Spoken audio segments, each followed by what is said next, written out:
is, when we talk about any big data system, always in your mind, when you try to visualize, always think about, a set of clusters. Any distributed system has, set of a set of machines which form a cluster.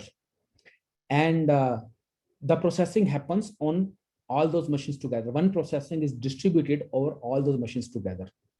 Now, when we are talking about HDFS, we are not talking about processing, we are talking about storage. Now, I will explain with an example. Let's say you have 1 terabyte file, and 1 terabyte is 1000 GB. And let's say you have one cluster, Hadoop cluster, which has 1000 nodes. To keep the discussion simple, when I upload this 1 terabyte file to that Hadoop cluster, the 1 GB of that file gets stored on each node. So because there are 1000 nodes, so 1 GB on each node, with 1000 nodes, it becomes 1 terabyte. So that's how I know the file HDFS works. There are little bit of nitty-gritties of this, which we're going over now. The data in HDFS is stored in form of blocks. What is a block? Block is every file which you give to HDFS. It gets split into block, and you can configure the block size in one configuration. So when you have some cluster, Hadoop cluster, there are some configurations which you can set. For HDFS also you can set configuration, and you can say by default I think the block size is 128 MB megabyte. You can change it to more or less, but we'll go with the assumption that the block size is 128 megabyte. Now with 128 megabyte, if you have 1 GB file, how many chunks will be there for that 128 megabyte? So 1 GB divided by 128, that will be 4 blocks. So basically blocks is another synonym of chunks. So we are splitting that 1 gigabyte file into 4 chunks, into 4 blocks. And each of these blocks can be stored on any of the machines in the cluster. But I will talk about it, how this works. For time being, you understand that the file gets split or chunkified into blocks. And block size can be configured. And these blocks are stored on the nodes called data nodes. When you think from the storage perspective, at that time, you look at the cluster from the prism of NameNode and data node. So any distributed system you work with, whether it's related to data engineering or outside data engineering also, you will always have the master node and worker node concept. Even in data engineering, when you deal with frameworks like HBase, or anything like HBase, not as frequently used as Hive, but even in HBase also there's a concept of master node and the worker nodes. So when you look at that concept of master node and worker nodes from the prism of storage, which is HDFS, the master node is called NameNode, and the worker nodes are called data nodes. So the blocks are stored in the data node. Now the master node, which is the name node, it keeps track of the location of the blocks in the data node for each file. The example which we took, 1 GB file gets split into 4 blocks. Now these 4 blocks are, let's say you have 50 node cluster. So these 4 blocks can be stored on any of these 50 nodes. So NameNode knows that this was the file name, and these were the total nodes blocks got created, and this is the place where each block got stored. This is a data node address where each block got stored. So that information is kept with the name node. Important thing to note here is, in any ecosystem, where you have distributed programming, including Hadoop, there will always be a scenario where your machines will crash. I was in Nokia, and we had before that, almost all the companies I know of are moving towards cloud. Amazon has its own cloud, which you can use using AWS. Azure has their own cloud. IBM is having their own cloud. There are many cloud providers, and most of the companies are moving towards cloud. Although you may be on the cloud, or you might have your own premise cluster where you have your own data center and you have put Hadoop clusters there. Whatever setup you have, there will always be scenarios where your machines will go down. In Nokia, we had 200 node cluster. every month 3 machines were crashing. Their hard disk was getting corrupted, or memory was getting corrupted, or some more other problem was happening there. So every month 3 nodes were getting replaced. So this is part and parcel of the life of the distributed systems. But if your data is on one machine and that machine goes down and gets corrupted, then you lose your data. To prevent such scenarios, Big Data provides a concept for HDFS. There is a replication you can enable. By default, replication is 3, which means that each block which you have created for for a file. So 1 GB file had 4 blocks. So each of these blocks will be stored on 3 machines. So in total, you will be storing 12 blocks for this file. The idea is that if one machine which has these blocks goes down, then the data will not get lost. There will always be another machine which will have the data. You can change the replication factor. You can change the replication factor to more than 3 or even less than 3 also. Danger of changing it to less than 3 is that there's a high probability of losing your data. The disadvantage of changing to more than 3 is that you will be adding more storage cost, and your processing will be a little slower, because when you save that, save your file, now it has to save at 4 places. So there'll be little performance hit you will take there. Now we discussed that, the data node is the worker nodes where blocks are stored, and the name node is the master node where your which contains all the metadata. So we're talking about the master node now. It is a single name node, it's a single machine. It regulates the access to file by clients. So your client here can be, you manually, using HDFS commands, or you writing any code in Java or Scala or Python or whatever language you are comfortable with, to save the file into HDFS or read the file from HDFS. So in that case, your code, your application becomes that client. So that client, always talks to NameNode. And NameNode, why does it need to talk to NameNode? Because the client might need to save the file on HDFS, or it might need to read the file from HDFS. For all these purposes, client will be interacting with NameNode. Now, how does that interaction happen? What does NameNode give to the client, and what does client do after that? We'll be covering in the next slides. NameNode is a repository of HDFS metadata. Now, what is this HDFS metadata? This metadata is what I explained earlier.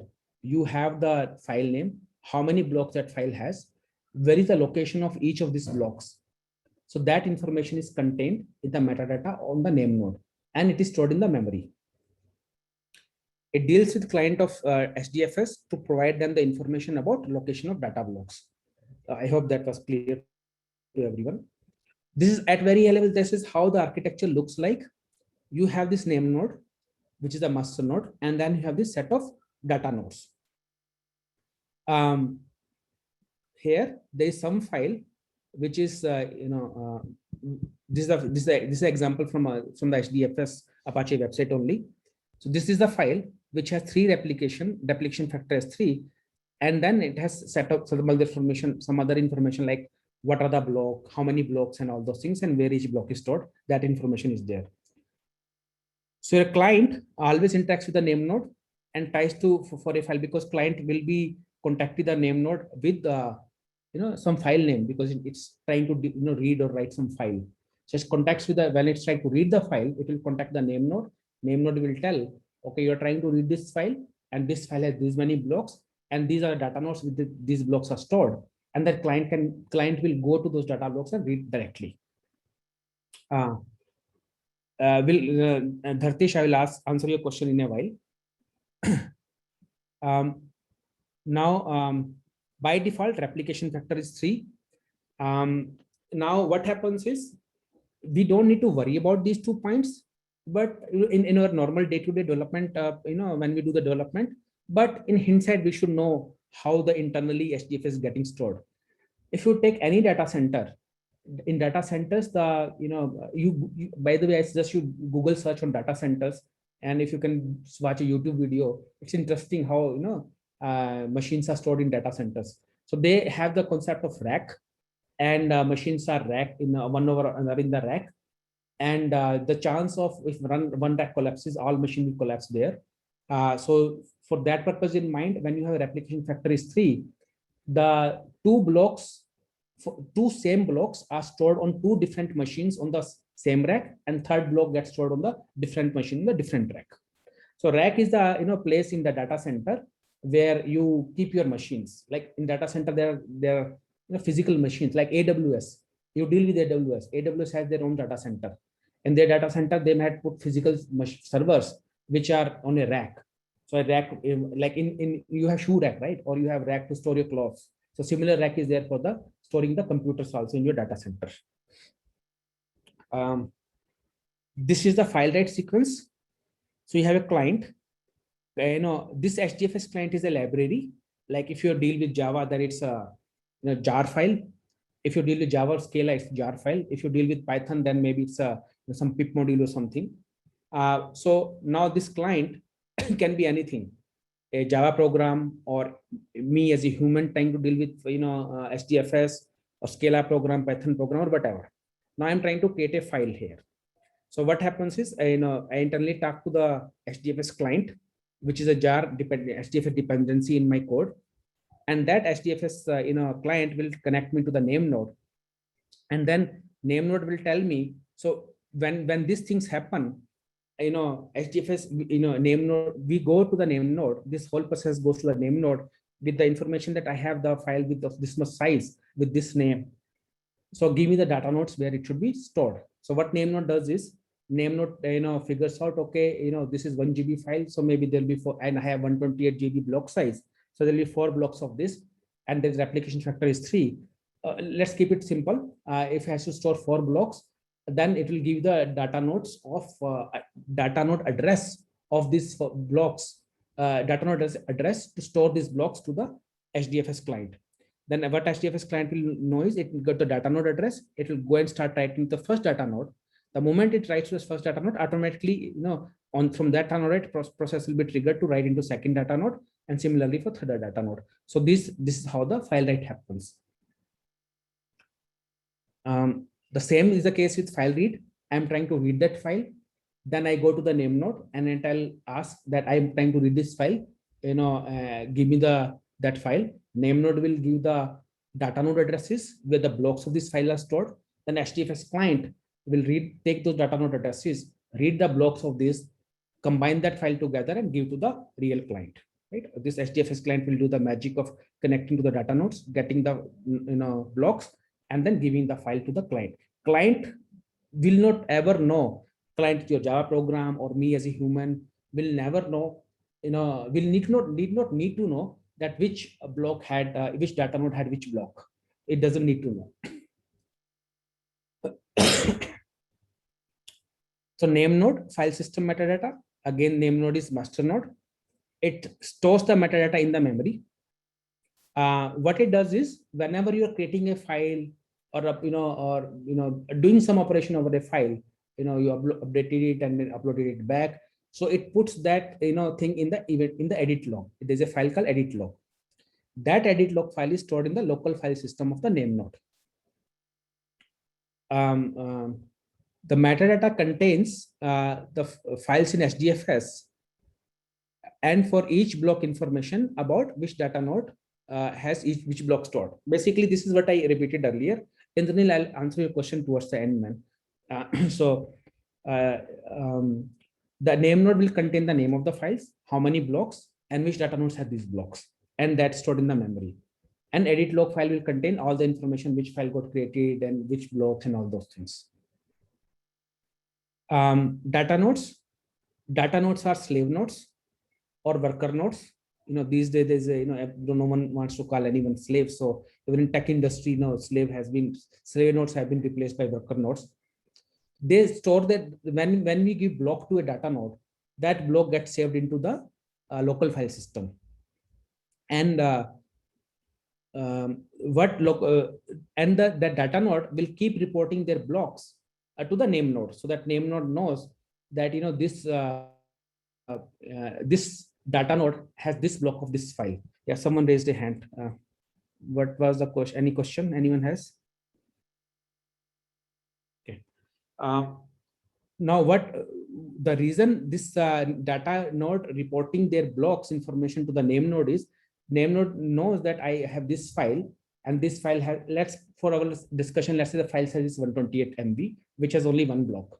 Now there's a replication factor 3, and there are, same block is getting stored on 3 machines. If data nodes give the report to the name node that I have this block, stored, the name node will know that first of all, this data node is alive. And second, the one block of this file is stored on this data node. And I don't have to, trigger another similar block, copy on some other data node. It is responsible for serving read and write requests from the file system client. So this is the sequence diagram which we saw, that anytime you want to read or write, any client wants to read or write, they always contact the name node. So this I already covered. It sends a heartbeat to the name node, which is block report for the data node. So the way it sends the block is by sending along with the heartbeat. If it doesn't, data nodes do not send the heartbeat to the name node, the name node will consider that data node as dead data node, and it will stop. It will remove that data node from its list, and it will not send any more blocks to that data node. So that's what at high level is. So this internally you ask this question: what is happening in step 2, right? So client has the file. The file is with the client, and client is telling that this is my file. You have to create this file in HDFS. This file exists in the client, and then whatever HDFS call is being made, it gets redirected to this, so that it comes to know what is the file size, so that it can ask the name node that how much give me the data nodes for this file size. So that's what is happening here. Okay, block replication.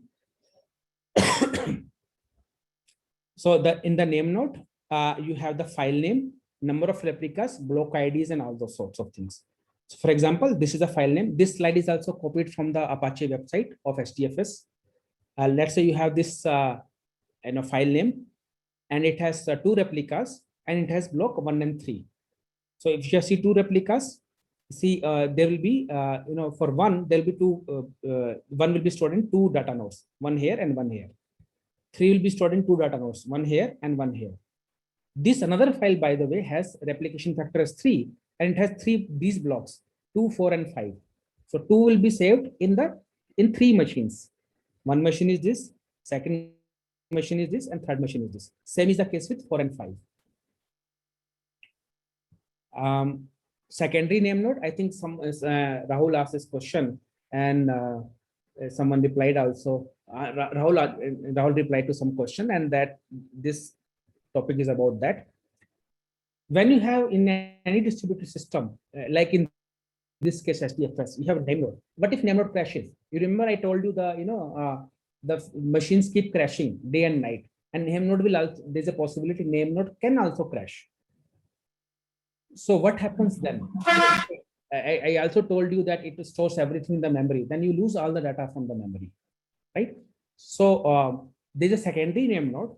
What the secondary name node does is it will take the information from the primary name node and keep that information itself. You can configure how frequently it takes the information from primary name node. By default, it's each hour, and it tries to keep itself up to date with the name node. But still there will be some delay because it's not doing it live. It's contacting name node after a certain interval and keeping itself up to date. When primary name node goes down, then sometime primary name node will come up also. Like if there is an out of memory or something happened, then that will get fixed and primary name node will get booted up. Once it gets booted up, then it has lost all the metadata information from its memory. What it will do is it will contact the secondary name node and get that metadata information back and will work as primary name node again. One important thing to remember is secondary name node will never replace primary name node. It will always act as a some backup of whatever primary name node has. There is another concept called standby name node. I forgot to put that in this slide. But the standby name, if you have standby name node configured, and your standby name node is constantly in sync with the primary name node. And then your primary name node goes down, then standby name node will replace the primary name node. Then secondary name node will still keep performing the same function. Whatever is happening on the name node, it will try to get that information and keep a backup of that. There's a question: the redundancy is configured at a node level, cluster level, at a file level, or at every level. I'm assuming when you say redundancy, it's a replication factor you're talking about. You configure replication factor at the cluster level, that whatsoever files are coming at that cluster will get replicated this many number of times.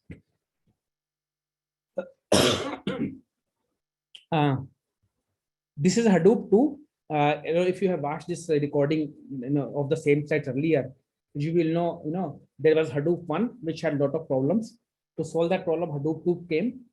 Yarn, YARN is the technology in Hadoop 2, but now even that is getting replaced with Kubernetes. So I will explain how this Hadoop 2 works. Even if you do not understand this, that's okay, because in reality, while writing a Spark program, you don't have to deal with this. And also, in 3-4 years time frame, my assessment is that it will get replaced by Kubernetes anyway. But let's say this is a cluster, and this cluster consists of these nodes: 1, 2, 3, 4, 5, 6, 7 nodes, correct? And one of the node is declared as a master node. As we already discussed, when you look from the storage perspective, your master node is called as name node, and your worker nodes are called data nodes. So you have all the data nodes here, correct? You can see at the bottom. That is from the storage perspective. Now, when you're processing it, when you need to run some processing, which is reading this file and applying some business logic over this file, whose blocks are stored in data node. So when you do that processing, then right now many companies are running that processing over Yarn. Even Spark is getting run over Yarn. So in that case, first thing which I'll do, let's say I have some business logic which I want to run over the records which are in a file, and that file is 10 GB on HDFS. And that file is 10 GB, it is on HDFS. So I have my business logic in a jar, and I have this file uploaded in HDFS. So when I submit this my Spark application to Yarn, what Yarn internally will do is it will my application will contact the resource manager, and it will tell I have some business logic and I have some files to process. First of all, give me a place where can I figure out how many nodes I will need for that processing. So resource manager will say, okay, I'm giving you this node, and then this client, which is Spark client, will start an application master there.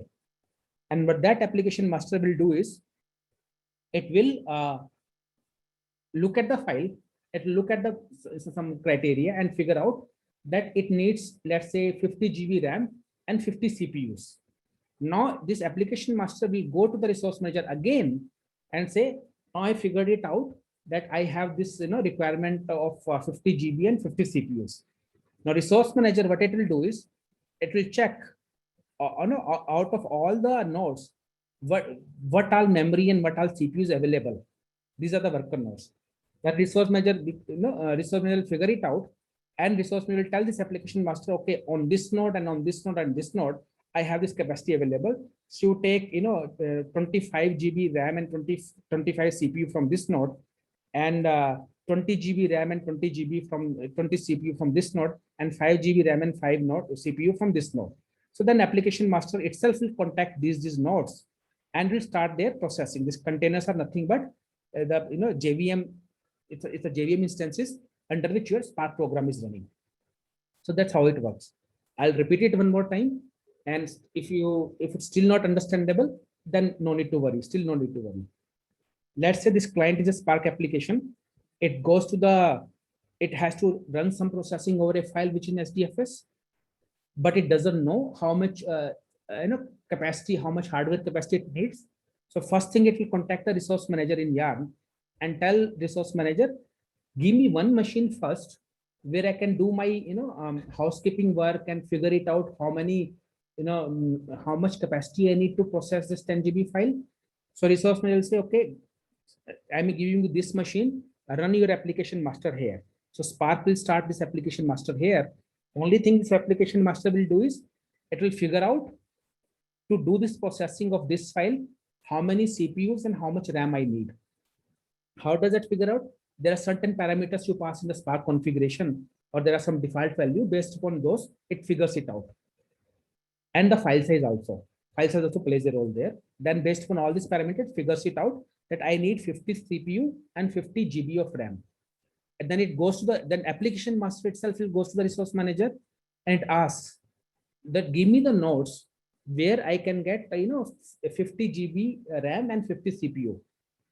A resource manager might give address of these 3 nodes, and it will tell this application master that I have 20 GB and 20 CPU here, 20 GB and 20 CPU here, and 10 GB and 10 CPU here. So you see this color, same color is here. So then this application master will start the Spark processing here, here, and here. That's how distributed processing will start. Again, when you look from the storage perspective, you will always see there is one name node and rest are data nodes. When you look from the processing perspective, from the yarn, you have a resource manager, which is single place where you ask for the resource, and then it will give the application master. Sorry. Then the application masters, this client has this application master, this client has this application master. So this application master will ask for the resources for this client, and from the resource manager will give these resources. This application master will ask resources for this client from the resource manager, and to this application master, resource manager will give the address of these 2 nodes. So from the processing perspective, you have resource manager, application master, and node manager. Like these are containers which are JVM processes running inside the node. One data node refers to one machine. Maybe your one data node refers to one machine. That's correct. Absolutely correct. Is there no upper limit? We don't give. Will the application take entire? No, this is by default. So we'll talk about it, Rashmi. Just hold on to your question. When we talk about the processing, how the partitioning works in Spark, your question will get answered there. Do we need to have client on? Do we need to have client specific application manager? No. The way the application master works is that once you give your, once you run on yarn, and we'll see in Spark how does that happen. But you can give Spark application to yarn, you can give your Hive query to yarn, you can give MapReduce to yarn, you can give pick to yarn. All of this process remains same. Yarn can handle all of this thing together. Resource manager is a master node. It's mostly run on the name node. You can see the resource manager is running on the name node itself. Application master is not related to the name node at all. Generally, resource manager and name node are generally at one machine. Application master is any other worker node. Resource manager will pick any worker node which is free for this client and give this client as an application master. It is possible that when this client submits the application one more time, after one day, it might get some different machine as application masters. The driver memory and all those things in the Spark we'll discuss later, Shivaji. I have slide for that. So we'll go over that and I will simulate that how all that work. Just hold on to that question. I will skip this replication and rack awareness. Saurabh, if you have any question, please feel free to ask. So Sandeep, like this container, right? So every container will be running, assume that we are using a Java. So every container will be running its own JVM, right? Absolutely. Yes. This is the container you are talking about, right? Yes. Yes. It will be running a JVM itself. Correct. So all the, like if I have a 5 container over there, like here we have a 2 containers. So all these 2 containers will have their own JVMs, different JVMs, right? Exactly. Yeah. This is one JVM. This is separate JVM. Correct. Okay. Thank you. So Kapil, can you write your question again for yarn and Kubernetes? So node manager is good question. I didn't want to have this detailed discussion for yarn, but anyway, I'll tell you what node manager is. So when client asks resources from resource manager, and resource manager, tells, you go and, work, create your application master here. Then client will do is it will go to that application master and it will tell resource manager that I have this, it will tell node manager that this resource manager has given me permission to start a process application master on this machine. So node manager will validate that. So it will give to the node manager. Node manager is responsible for starting this application master. It will validate that request to the resource manager first, and node manager will keep pinging the resource manager, heartbeat, so that resource manager knows that this node is alive. There are a lot of questions coming. Can we hold on to these questions for 10 more minutes, and I will have finished this session, then ask all these questions one by one, because otherwise I'll never be able to proceed. Kubernetes replacing Yarn, Kubernetes to Docker, I will answer that in the doubt clearing session. Just hold on to these questions. Is separate data node needs to be allocated for application master? Yes, application master runs on any random data node, which is free at that time. Data node is for storage, application master is for processing. So let's keep that in mind. There is no relation between application master and data node. From the storage perspective, all the worker nodes are data nodes. From the processing perspective, resource manager is the master node, and rest all the workers can either be running application master or be running containers. I want to cover this file format first, and then we'll we'll finish this session. So let's try to cover that fast. Then people can stay for asking any questions. First of all, what is the need for file formats in Hadoop ecosystem? Why can't we just work with text file? So whatever we discussed earlier, right? We said RDBMS can't, RDBMS are not suitable for big data. What does that mean? It basically means that we can't use RDBMS functionalities. RDBMS inbuilt indexing, primary key, which helps in the query optimization. Queries run fast.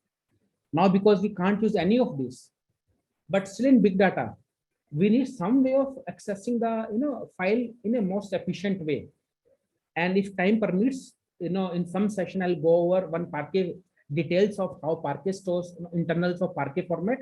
But at this moment, for your understanding, we need this format so that the big data processing engines like Spark can not only save the data effectively, but also can query the data also effectively. If you have billions of records and you want to query, let's say you are Amazon and you're storing all the data in the cluster, and you want to query, give me the records for what are sales happened in Bangalore for July month. I want to get all the records from the files in HDFS. So such queries need to be performed at need to be performant. They need to execute fast.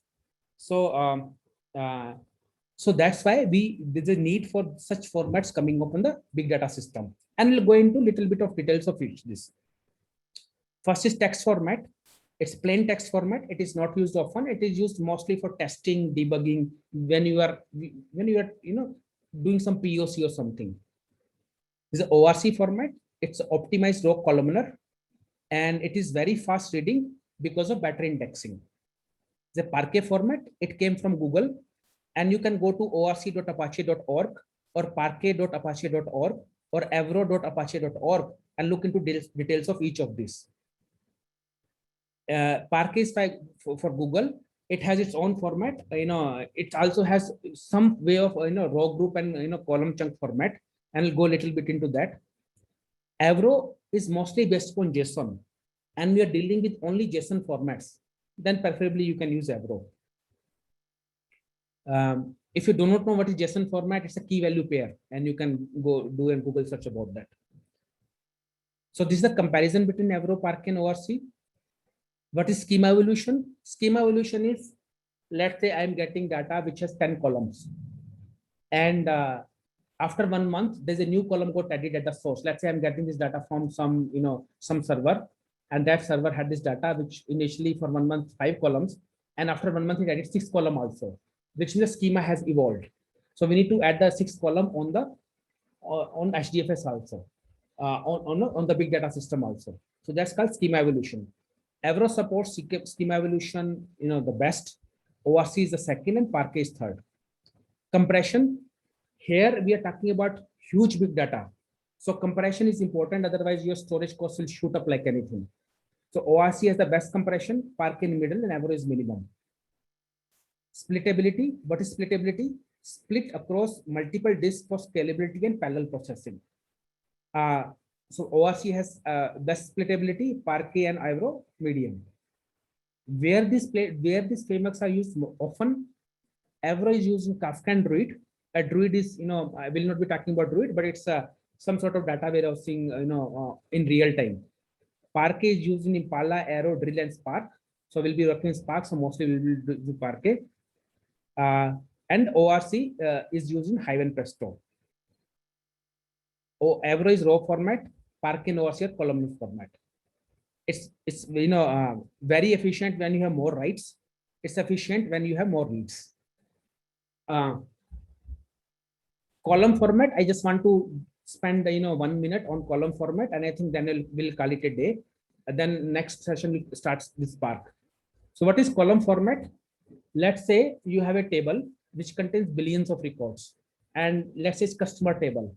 For any customer, you need to know their some ID is there, their first name is there, last name is there, phone number is there, city is there, state is there, date of birth is there, and the zip code is there, and which country they belong to. These are 9-10 attributes which customer entity might have. Now, most of the time when you do big data processing, you fetch one column and you say, select phone number from this customer entity. Now, what is columnar storage is? Columnar storage will store all the phone numbers together to keep it simple for time being. It will store all the phone numbers together. When you say select phone number from customer, it will go to that location on the disk and say, okay, phone numbers are stored together. Now it gets all the phone number together, return to the query. In the raw format, what happens is your row is stored together, which is the ID, first name, last name, email, phone number, city, state, all those will be stored together. And second row will again be stored together. Third row will again be stored together. So if you want to get only one column, then it has to go to each row one by one and then get the value of that column. So if there are billions of records, it will be going to billions row one by one, and it makes it slow. If it's columnar storage, all the phone numbers for all the rows are stored in one place. It goes to one place and get all the phone numbers together. What do you mean by read and write?